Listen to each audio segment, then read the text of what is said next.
Yuki wanted to know, how do I find foundational papers on my topic without having to read 200, 300 articles? So what's the strategy here, Matthew? Yeah. So, a couple of ways to approach this. So, first, if you are working in a space that is named for a person, that usually is pretty fast because we can find that person's work and we just go all the way back. Okay. So, I do a lot of work with self efficacy theory. That's Albert Bandura. So, I can go all the way back. Here's the first Bandura paper. That's my seminal article that everything is built off of. So, that's a good way to do that. Another good way to do that, I always tell my clients when I'm thinking about literature review processes, I always say we process 10 papers at a time. If we do more than that, we can get very overwhelmed. As you're reading those papers and you're working through those literature reviews, you're going to start to see citations show up over and over and over again.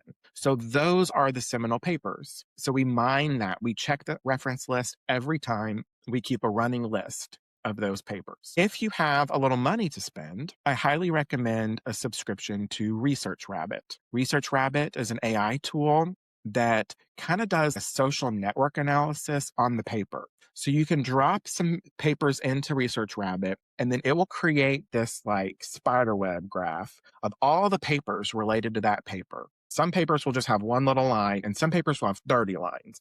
And those are your seminal papers. So Research Rabbit is a great tool. Some universities, I think, have access to that. So you might check with your university library. Otherwise, personal subscription is not very expensive at Research Rabbit, but I do think that it is probably a worthwhile purchase for most people if you're in a situation where you need that seminal literature. And then finally, if you haven't already, you need to make best friends with the research librarian at your university. And people forget about those folks. You know, a research librarian at a university is not the same as the librarian at your public library that you probably have more experience with. Those are two very different jobs. That research librarian is dying for you to come in and ask a question. Because if they're looking for stuff to help you, then they're not shelving books and doing other library stuff that they don't really like.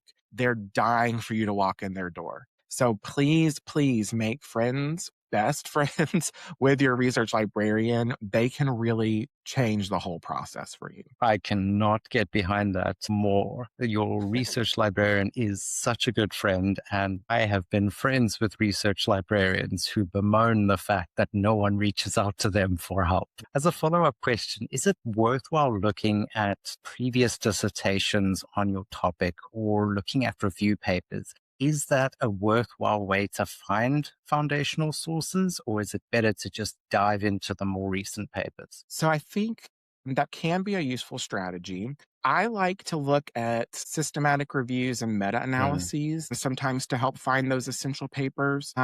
Usually find reading dissertations from your university to be an excellent exercise, but I think it's a good exercise more for helping you to wrap your head around university expectations than it is for trying to find that seminal literature. If you find a dissertation that's very similar to yours, then you might be able to find the seminal literature there. But a lot of universities will not let you do a dissertation topic if it is too true. similar to a recent dissertation.